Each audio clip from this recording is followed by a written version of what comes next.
tanggal wafatnya Al-Habib Ali bin Muhammad bin Husin Al-Habsyi, sedikit saja kita tabarrukan.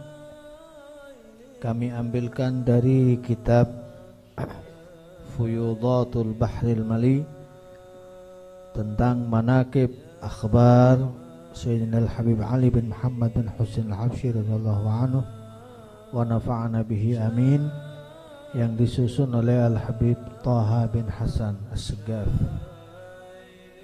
keponakan dari Al-Habib Abdul Qadir bin Ahmad bin Abdurrahman As-Segaf, yang juga kita hauli pada malam hari ini. Dari yang dibaca tadi diambilkan dari kitab Ta'rifudz Dzurriyyah Al-Habasyiyah. Di dalam kitab Ta'rifudz Dzurriyyah Al-Habasyiyah karangan Al-Habib Al-Alama Al-Habib Husin bin Abdullah bin Alwi Al-Habsyi yang bertempat di Thabi, yang lahir tahun 1300 Hijriah, wafat tahun 1367 Hijriah. Ketika dia menyebutkan bahwa Habib Ali adalah termasuk gurunya dan guru daripada ayahnya, haitsu dzakara al-Habib Ali min masyayikhihi wa masyayikhi walidih. Faqal, beliau berkata tentang guru-gurunya itu adalah Al-Habibul Imamul Kamil, terus dipuji Al-Musilul Wasil Qutbud Dawair, seorang imam yang sempurna, yang menyampaikan, yang sampai kepada Allah, Qutbud Dawair, wa Imamul Akabir, imamnya para pembesar, Dzul Maqamil Asna, yang memiliki makam yang tinggi dan pangkat yang tinggi, yang agung di sisi Allah, wa Rutbatil Aliyatil Uzma, Bahrul Ulumi wal Ma'arif, lautan ilmu dan ma'rifat, wa Manba'ul Asrar wal Lataif, sumber dari segala rahasia kebesaran Allah dan kelembutan Allah, Sayyidi Ali bin Muhammad bin Husin Al-Habsyi, yaitu Al-Habib Ali bin Muhammad bin Husin Al-Habsyi. Beliau katakan, kana hadza ayat min ayatillahil bahirah. Habib Ali ini termasuk tanda daripada tanda-tanda kebesaran Allah yang unggul. Habib Ali dilahirkan di Qasam, jadi daerah namanya Qasam, tahun 1259 Hijriah. Wa nasya'a ala hala jamilah tar'ahu ainul inayah. Beliau terus demikian tumbuh dalam keadaan yang baik, di lingkungan yang baik, dalam pendidikan yang baik, fi masalikil hidayah. Kemudian ada nazar, mendapatkan pandangan daripada para pembesar aulia di zamannya, ada perhatian khusus kepada beliau, di antaranya seperti pandangan daripada Al-Habib Abdullah bin Husin bin Tahir, pengarang kitab Sulamit Taufiq, ya. Kemudian beliau pindah ke Mekah atas perintah ayahnya, ya, Habib Muhammad bin Husin Al-Habsyi, merupakan mufti Al-Haramain Syarifain. Terus beliau di sana berguru kepada ayahnya, mengambil banyak sekali pendidikan dari ayahnya, sampai juga kepada sebagian ulama-ulama yang ada di sana. Beliau juga mengambil ilmu di antaranya dari Sayyid Imam Ahmad Zaini Dahlan dan Asy-Syaikh Al-Jalil Muhammad Sa'id Babusail, ya. Kemudian setelah itu, setelah dirasa cukup, beliau kembali ke Hadramaut juga atas perintah ayahnya.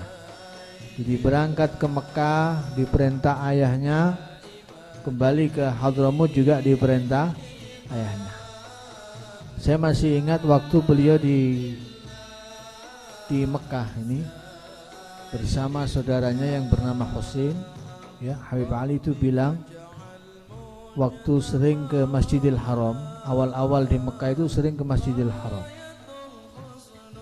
Kemudian dimarahi oleh ayahnya, ditegur, kamu jangan sering-sering ke Masjidil Haram, lebih baik kamu duduk di sini, lazimi saya, ambil pelajaran dari saya, ambil ilmu dari saya, yang kamu dapatkan dari saya nanti lebih banyak dari yang kamu dapatkan di Masjidil Haram. Sebenarnya teguran ayah Habib Ali ini karena ghirah, ya, karena takut Habib Ali nanti di jalan bertemu dengan orang yang tidak sama thariqahnya dengan thariqah orang tuanya. Takut ketemu sama orang yang tidak sama dengan manhaj, thariqah, ajaran orang tua-tuanya. Beliau tidak mau ada pengaruh, ya, tidak mau ada pengaruh. Dan ini memang satu hal yang betul-betul mendapat atensi khusus, perhatian khusus daripada salaf kita tentang menjaga thariqah, menjaga manhaj dan seterusnya. Setelah beliau pulang, kemudian beliau berintisab, yakni wantasaba li naf'in nas. Banyak orang mengambil manfaat dari ilmunya beliau, dan beliau mulai mengajar, ya, ta'limil ulumin nafi'ah wa taraddada alaihi katsirun min at-talabah. Banyak sekali para santri yang belajar kepada beliau, bahwa beliau bahkan membuka ribat di Siwun, ya. Para santri itu baik dari kalangan sadah maupun yang lainnya, dan beliau terus tinggal di sana selama bertahun-tahun sampai nama beliau semerbak dikenal di seluruh penjuru daerah yang ada di Hadramaut, baik al-khas wal-am. Dan beliau menyebarkan dakwah ilallah, dan terus demikian. Dan setiap memberikan mau'izah, memberikan nasihat, itu selalu punya ta'thir, punya pengaruh yang besar di hati para pendengarnya, ya. Wa kana liwa'dhihi ta'thirun fil qulub. Jadi namanya orang ahlullah itu kalau bicara, beliau yang dikhitab itu arwahnya orang yang mendengar, sehingga selalu ada efek yang positif ketika dia mendengar ucapan-ucapan daripada Al-Habib Ali bin Muhammad bin Husain Al-Habsyi. Beda dengan orang biasa, tidak punya ruhaniyah yang nyambung kepada Allah. Kalau bicara, walaupun ditata bahasanya sebaik mungkin, susunannya sebaik mungkin, tapi cuma bisa didengarkan, tidak masuk ke hati, karena yang bicara tidak nyambung sama Allah. Tapi kalau yang bicara nyambung sama Allah, walaupun bahasanya sederhana, masuk ke dalam hatinya orang-orang yang mendengarkan. Jadi karena kesucian ruh dan hati beliau. Secara singkat beliau berkata, qala Sayyidi Al-Walid. Ini yang berkata Al-Habib Husain bin Abdullah bin Alwi Al-Habsyi. Husain bin Abdullah bin Alwi Al-Habsyi. Beliau berkata, menceritakan ucapan ayahnya, yaitu Al-Habib Abdullah bin Alwi Al-Habsyi. Habib Alwi mengatakan bahwa saya tidak punya azam sebelumnya, ya, di sebagian tahun untuk menghadiri maulid yang besar yang diadakan Habib Ali di Siwun. Kemudian ketika banyak orang berazam dan pergi berangkat menghadiri majelisnya Habib Ali yang rutin diadakan di Siwun, maulid kabir, yang konon maulid ini selalu dihadiri langsung oleh Rasulullah SAW, dan Habib Ali melihat kehadiran Rasulullah SAW. Maka tiba-tiba ada lintasan hati saya yang tergerak. Kemudian beliau sempat mondar-mandir, ya, kira-kira saya mau hadir apa tidak, hadir atau tidak, terus demikian. Kemudian beliau mengambil mushaf Quran seperti orang mau istikharah, berangkat apa enggak, gitu, ya. Diambil mushaf, kemudian dibuka, fatahtuhu fa idza awwalu satrin qauluhu ta'ala urkut birijlik hadza mughtasalun baridun wa syarab. Begitu dibuka ternyata ya baris pertama di ayat itu ayat ini, urkud birijlika hadza mughtasalun baridun wa syarab. Ini ayat menceritakan tentang Nabi Nuh, surat Shad ya. Surat Shad ayat 42. Jadi waktu Nabi Ayyub ya, Nabi Ayyub bin Aisan bin Ishaq alaihissalam itu mengeluh tentang penyakit was-was dari syaitan ketika diuji oleh Allah Ta'ala. Jadi sebelumnya ayat ini, wadhkur abdana Ayyub idnada rabbahu anni massaniya syaitan. Nabi Ayyub memanggil-manggil Allah, ya Allah, syaitan telah mengganggu saya. Binusubin ay balain, diganggu dengan bala, ujian, wa azab, adab yang dimaksud ay waswasah, wa ilqa'il khatir al-fasidah. Jadi syaitan mencoba untuk memberikan was-was dan lintasan hati yang buruk kepada Nabi Ayyub. Ringkasnya, setelah Nabi Ayyub mengadu kepada Allah Ta'ala, apa jawaban Allah Ta'ala? Urkud birijlik, yakni pukulkan, hentakkan kakimu ke bumi. Fadarabaha. Nabi Ayyub kemudian menghentakkan kakinya ke bumi, lalu fana ba'at ainun. Dari situ tiba-tiba muncul sumber mata air. Maka Allah Ta'ala berkata, ini adalah air yang sejuk, yang kamu bisa mandi darinya, sehingga zahirmu, penyakit zahirmu akan hilang, sembuh kalau kamu mandi dari air ini. Wasyarab, dan sekaligus air ini juga bisa kamu gunakan untuk minum. Ay tashrabu wa tashrabu minhu fayabra'u batinuk.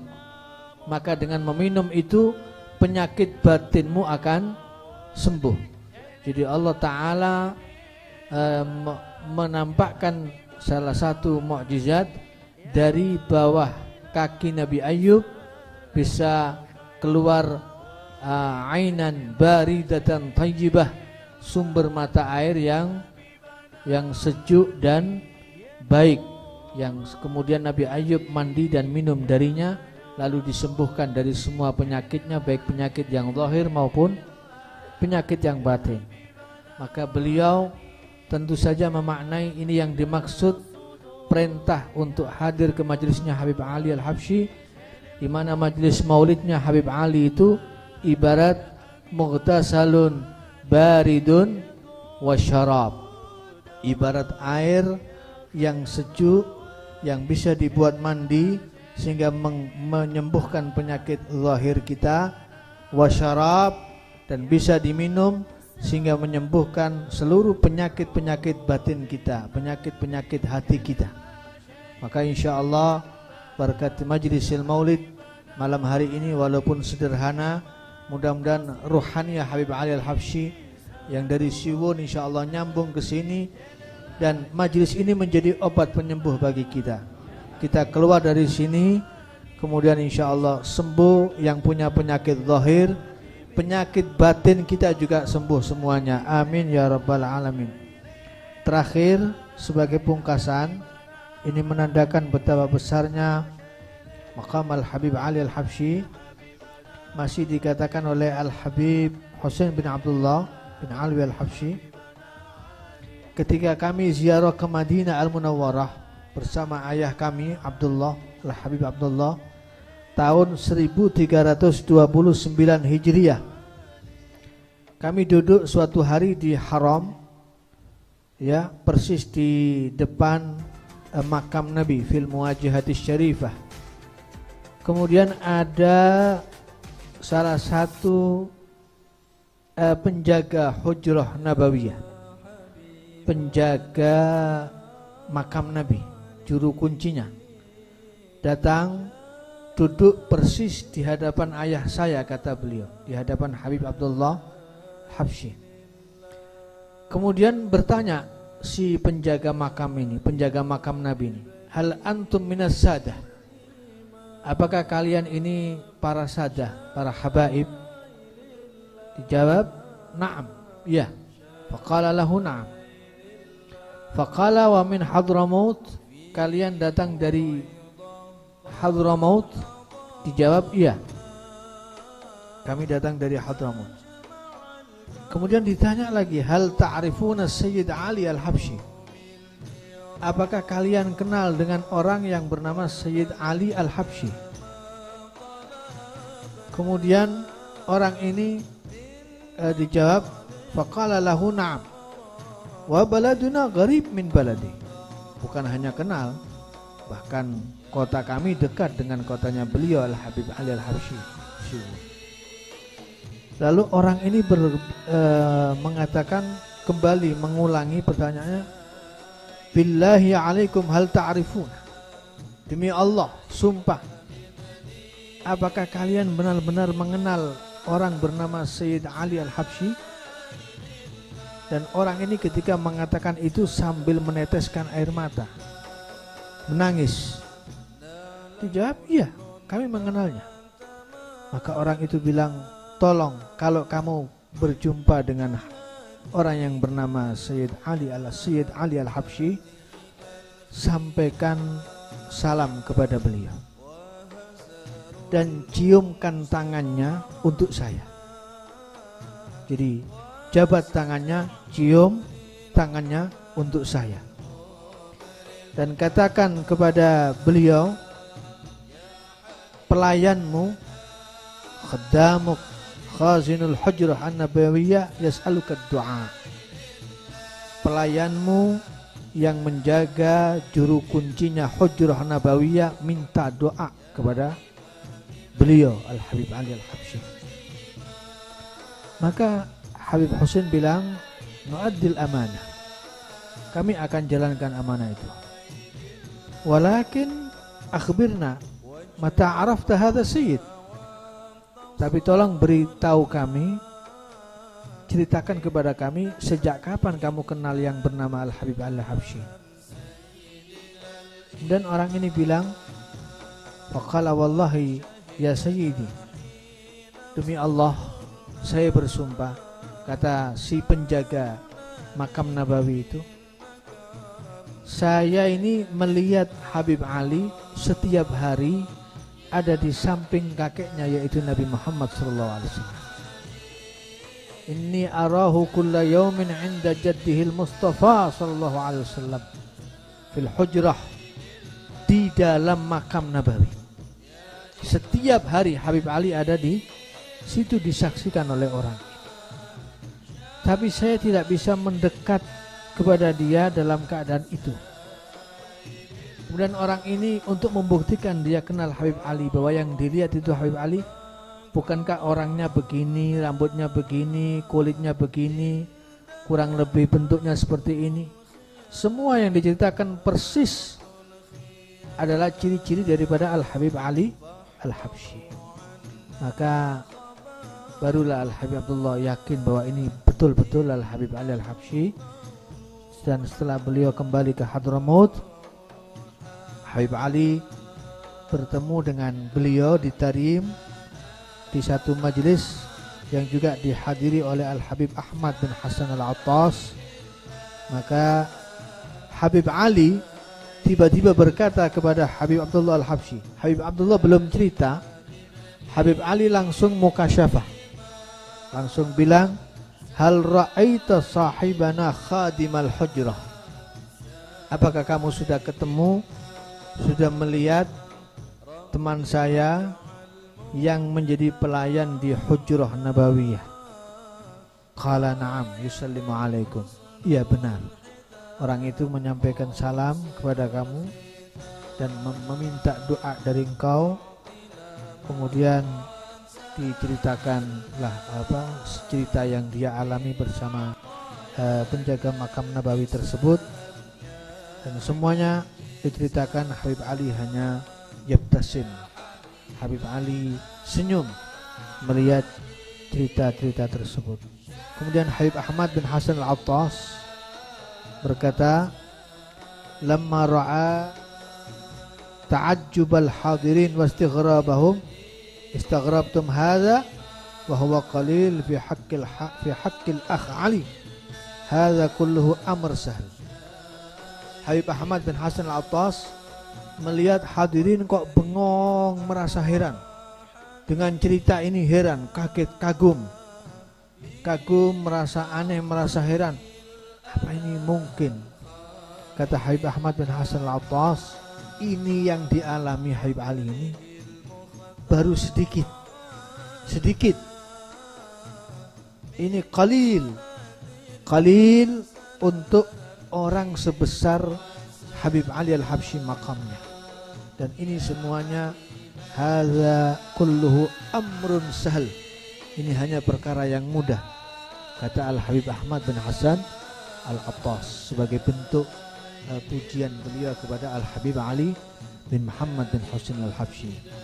Mudah-mudahan insyaallah kita dapat berkahnya Al-Habib Ali Al-Habsyi, ya, walaupun kita tidak di Solo, alhamdulillah Allah Ta'ala mentakdirkan kita berkesempatan di majelis ini mengambil berkah beliau. Melalui majelis ini insyaallah tidak hanya kita, juga keluarga yang kita tinggal di rumah kita, anak istri kita, semuanya mendapat keberkahan dari majelis ini. Amin ya rabbal alamin.